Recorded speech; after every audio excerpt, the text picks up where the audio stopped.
Section 1. You will hear a woman phoning the local council about an abandoned vehicle. First, you have some time to look at questions 1 to 6 on page 128.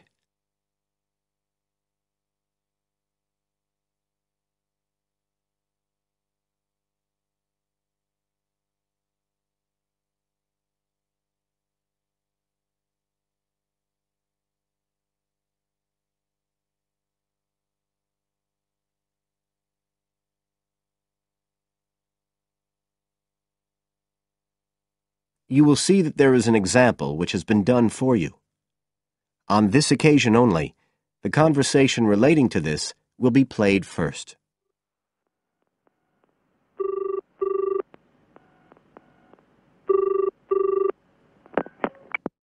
Environmental Health Department, Paul speaking. Oh, hello. I wanted to report a vehicle that's been left parked near where I live. I think it's been abandoned. I wondered if the council could arrange to get it towed away. Have I got through to the right department? Yes, you have. If I could just take a few details. Your name, please? Mrs. Shepherd. Thank you. The caller's name is Mrs. Shepherd, so Mrs. Shepherd has been written in the space. Now we shall begin. You should answer the questions as you listen, because you will not hear the recording a second time. Listen carefully and answer questions 1 to 6.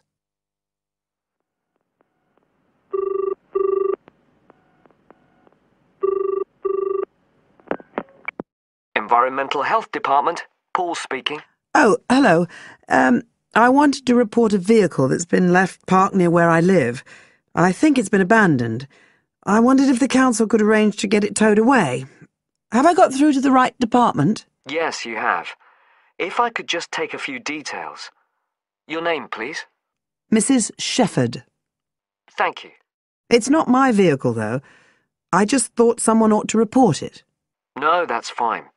What I need to do is take some details first, then we can decide what to do about the problem. Oh, I see.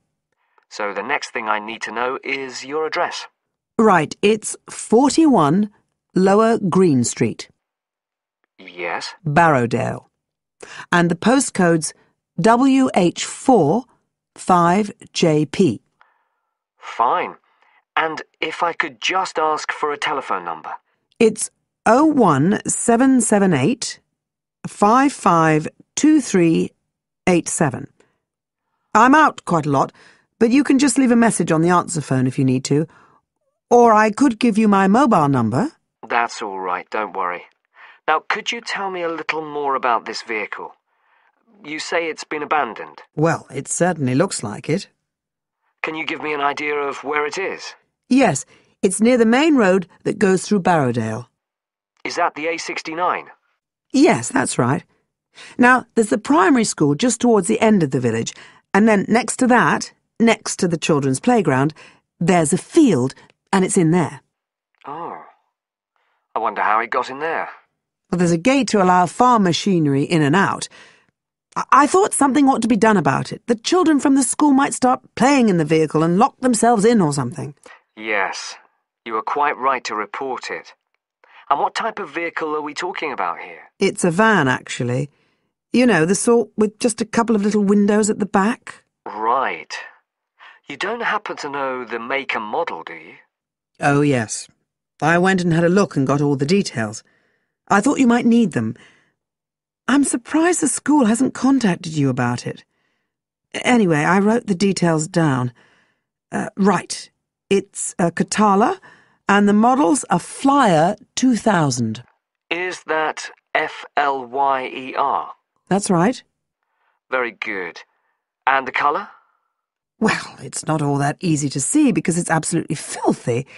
And actually, it looks as if it's had a paint job at some stage. It's blue, but you can just see white underneath where it's been scratched. Right. Well, I'll just make a note of the present colour, and if you could just tell me the vehicle number. Did you make a note of that? Oh, yes. It's S322GEC.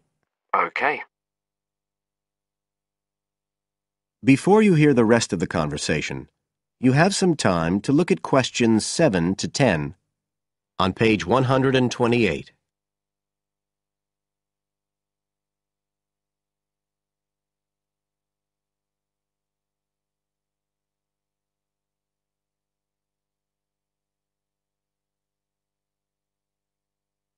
Now listen and answer questions 7 to 10. And it sounds as if the general condition of the vehicle isn't too good, from what you say. No, it's pretty poor. It wouldn't be drivable. It's got a flat tire and there's a crack in the windscreen. I reckon someone just wanted to get rid of it. That's usually the way. It's been there for nearly a week. No, it must be 8 days. I remember it was a Sunday morning when I noticed it. It wasn't there the day before. I walk past it most days on the way to the shops. I'd have thought the school would have reported it. Does the field actually belong to the school? No, it's part of Hill Farm Estate. Right. I'll just make a note of that. And I don't suppose you have any information about who might own the vehicle? No, I've no idea. So what will you do now? Well, we'll come and have a look and see if we can trace the owner. And if we can't, the vehicle will be removed as rapidly as the law permits. It could be anything up to 20 days. One thing I should say, I'm quite sure this doesn't belong to anyone round here. I'd definitely recognise it if it was from someone who lived here. So you don't think it was anyone local? Right. I'd say at a guess we're looking at a stolen vehicle here. I did wonder if it might have been. You hear such a lot about car thieves nowadays. Well, we certainly will be looking into that possibility. Anyway, thank you for contacting us, Mrs. Shefford, and we'll keep you informed of what happens. Right. Thank you very much. Goodbye. Goodbye. That is the end of section 1. You now have half a minute to check your answers.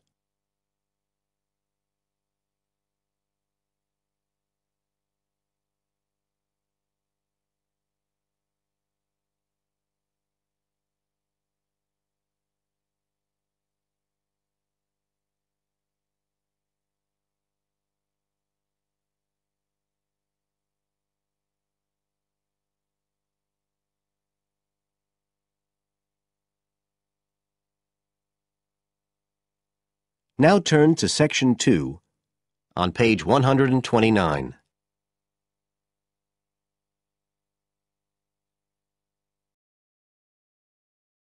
Section 2.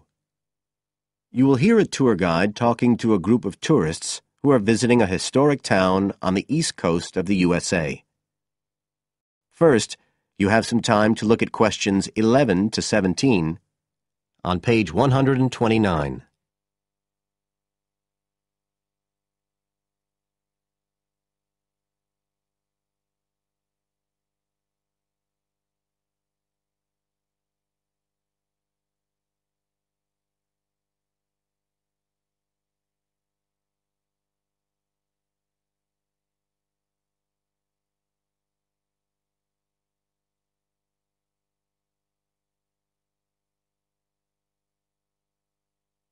Now listen carefully and answer questions 11 to 17.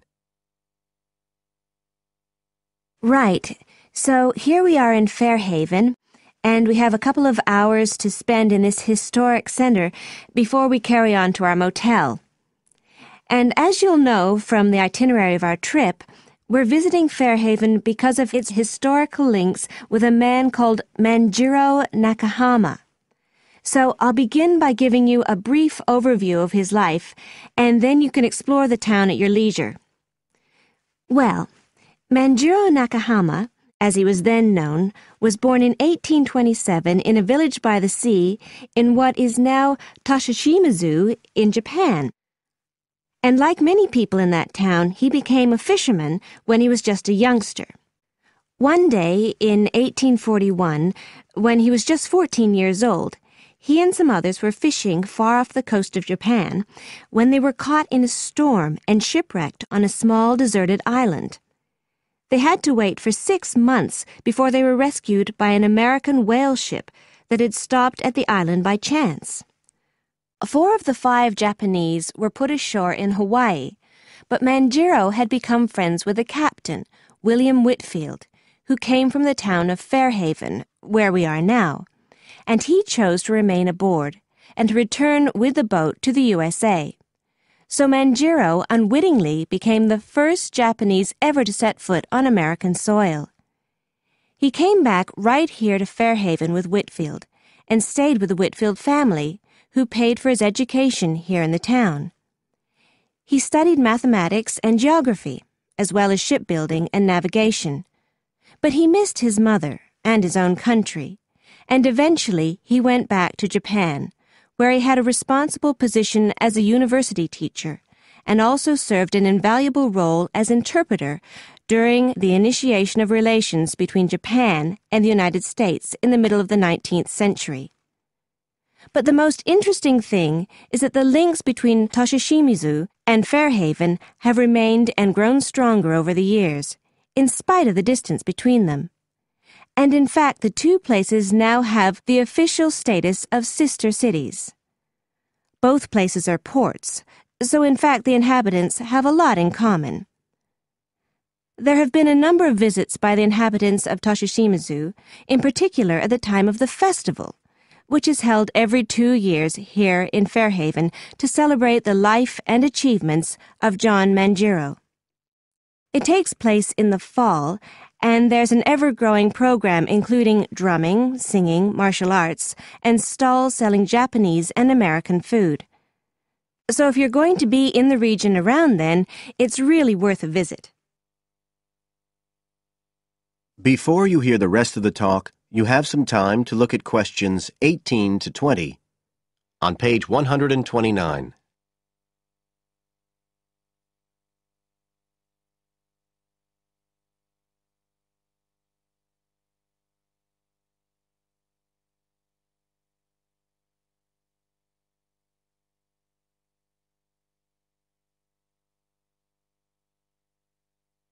Now listen and answer questions 18 to 20.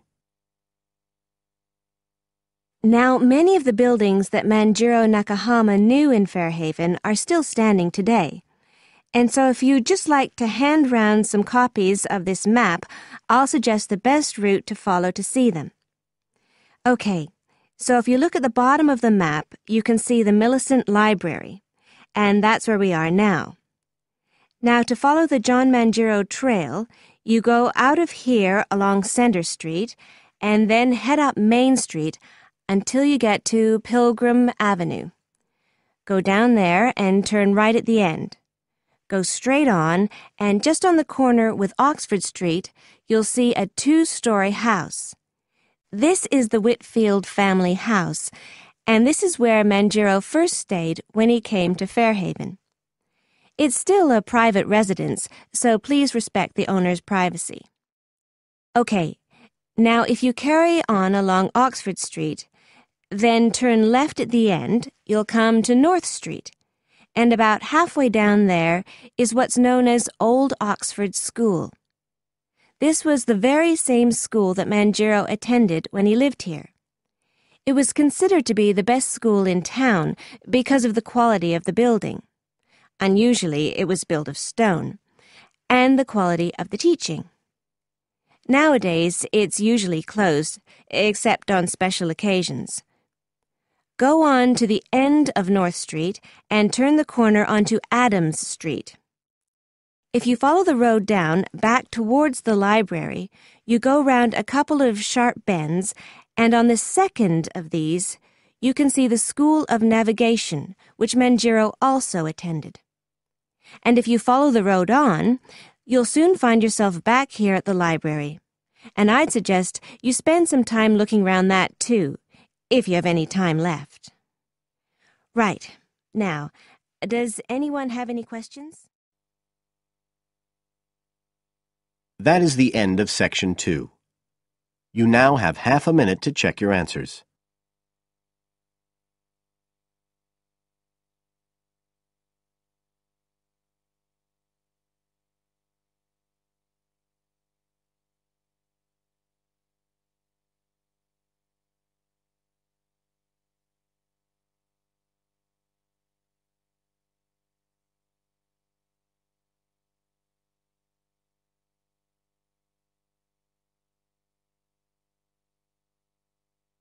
Now turn to Section 3 on page 130.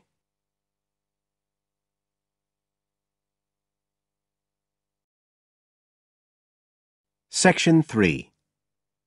You will hear part of an interview between Dr. Hilsden, a member of staff on a fashion design course, and a student, Julia, who is applying to do the course. First, you have some time to look at questions 21 to 23 on page 130.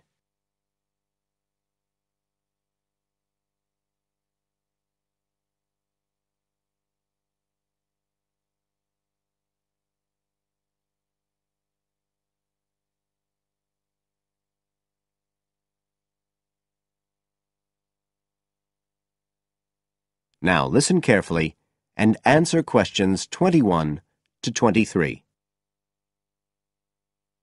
Right, Julia. So, from your CV and portfolio, and what you've already told me, you seem to be very much the sort of person we're looking for on the postgraduate course. So tell me, you finished your fashion design course in London 4 years ago. Did you think of carrying straight on and doing a higher degree at the time? Yes, but there were financial pressures. So I ended up working in the retail industry, as you can see from my CV. And actually, it was a very useful experience. In what way? Well, I was lucky to get the job with Fashion Now. They're a big store. And one of my priorities was to get as much experience as possible in different areas. So that was good because I had the chance to work in lots of different departments. And having direct contact with the customers meant I was able to see how they reacted to innovation, to new fashion ideas. Because with Fashion Now, a designer might show something in New York or Milan, and there'll be something similar in the shop within weeks. So that was probably the most useful thing for me. Right. And so what's made you decide to do a postgraduate course now? Well, while I enjoyed working at Fashion Now, and I learned a lot there, I felt, the way forward would have been to develop my managerial skills, rather than my skills in fashion design, and I'm not sure that's what I want to do. Yes. When I was doing my degree in London, I'd been interested in women's wear, but I know that there's been a lot of work done in areas like new fabric construction. And though I'm not intending to go too deeply into the technology, I'd be very interested in looking at how new fabrics could be used in children's wear. So I'd like the chance to pursue that line. Yes, good. And are you at all concerned about what it's going to be like coming back into an academic context after being away from it for several years? No, I'm looking forward to it. But I'm basically more interested in the application than the theory. Or at least that's what I've found so far, and I'm hoping the course will give me the contacts and skills I need eventually to set up my own enterprise. I'm particularly interested by the overseas links that the department has. Yes, many of our students look overseas or to international companies for sponsorship of their projects. You now have some time to look at questions 24 to 30 on pages 130 and 131.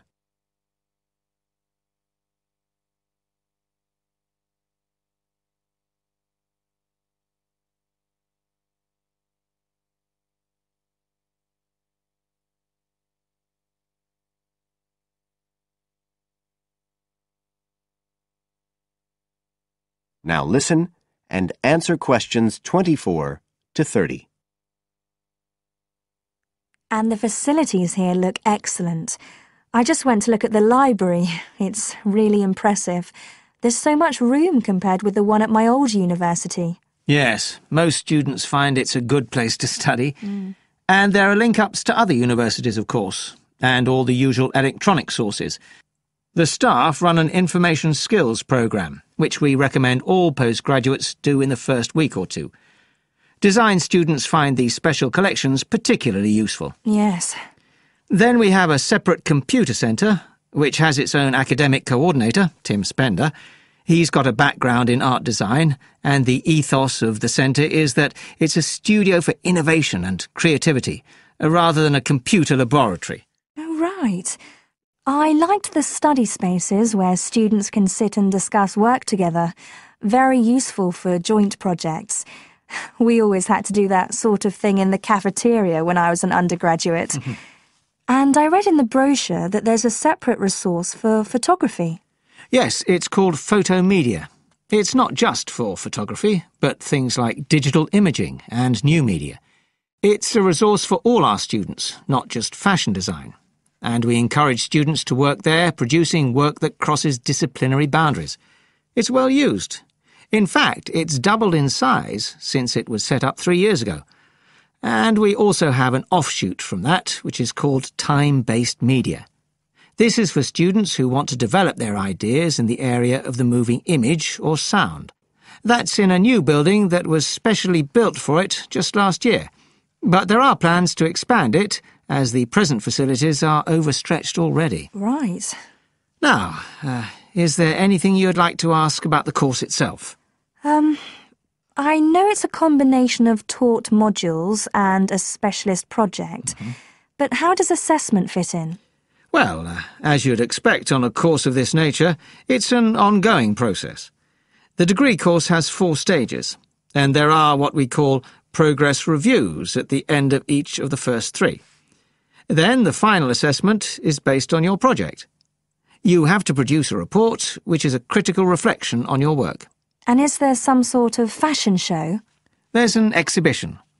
The projects aren't all focused on clothes as such. Some are more experimental, so that seems more appropriate. We ask representatives of fashion companies along, and it's usually well attended. Right. And another thing I wanted to ask. That is the end of Section 3. You now have half a minute to check your answers.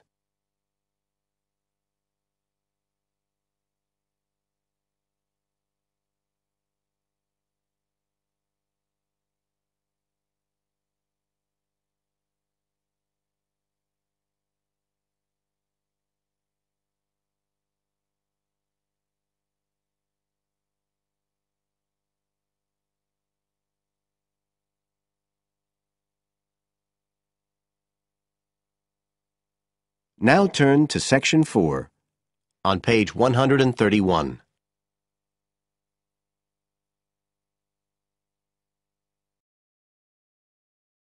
Section 4. You will hear a lecturer talking about the importance of laughter. First, you have some time to look at questions 31 to 40, on page 131.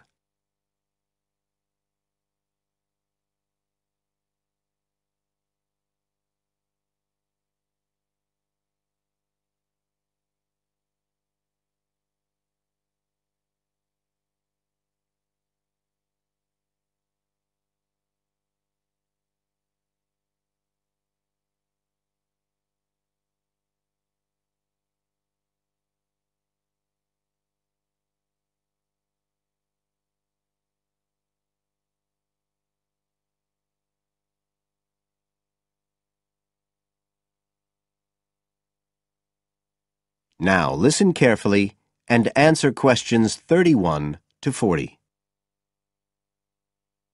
Good afternoon, everybody. And in our second talk on social psychology, I want to look at the role of laughter in our lives, something that usually gets everyone smiling from the start. So, first of all, I'll start by looking at the actual nature of laughter. Well, when someone laughs, you've got movement of the muscles of the face and the chest, and you've got sound formed when the air's forced out of the body as part of this process. So we're talking about a physical activity. But obviously other things are involved as well, and this is where it gets more complicated. Laughing isn't something that you normally decide to do, so it's not voluntary behaviour like ordinary speech. Instead, it's regulated by our instincts, rather like the singing of a bird or the roaring of a lion. And once you start to laugh, it can be quite hard to stop. That's not always under your conscious control either. But why do we laugh? Because we find something funny, most of us would say. But in fact, it appears that laughter has little to do with jokes or funny stories. Only about 10% of laughter is caused by things like that. One suggestion is that human laughter may have originally started out as a shared response to signal relief at the passing of danger. And it's true that even these days, laughter's rarely an activity carried out by an individual on his or her own. In fact, people are 30 times more likely to laugh when they're with other people than when they're completely alone. Laughter still seems to be a kind of social signal. It occurs when people are in a group and they're comfortable with one another. And it seems likely that laughter can result in the creation of bonds between the people in the group. And it's precisely because of this social aspect of laughter that people like public speakers and politicians often try to get their audience to laugh. It encourages their listeners to trust them and to connect with them.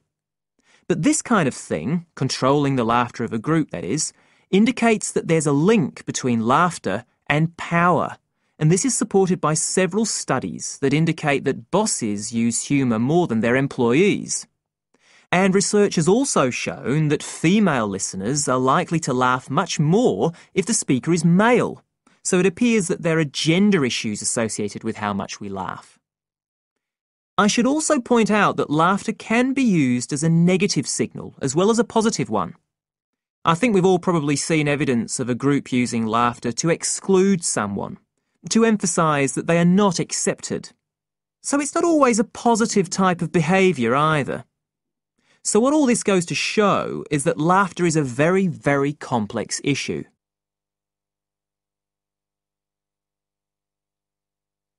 It does appear, however, that laughter has definite benefits. If we look first at the psychological aspects, we know that people often tend to store negative emotions such as anger, sadness and fear, rather than expressing them. And it seems that laughter provides a harmless way for the release of these emotions. But there are also clear physical effects that have been monitored too. For example, laughter is good aerobic exercise. It speeds up heart rate and respiration and raises blood pressure. One researcher suggests that 100 laughs a day is the equivalent of 10 minutes jogging. Laughter also helps prevent the stress that so many people suffer from today, which results from the faster pace of life and all that goes with it. It does this by reducing the levels of hormones in the blood which are caused by stress. And in addition, it is known to increase the levels of chemicals that protect the body from infection or pain. And so it helps to boost the immune system. One interesting study showed that people who had had surgical operations asked for fewer painkillers if they'd been viewing comic films. In fact, research has even shown that the quality of dreams can be positively affected by laughter. A good laugh 10 minutes before going to sleep can prevent you from having bad dreams and give a much more pleasant and restorative night's sleep. So there's now little argument that finding things funny and enjoying a good laugh is extremely beneficial to us all. What we need to consider now are the ways in which laughter can be used as a treatment for people who... That is the end of section 4. You now have half a minute to check your answers.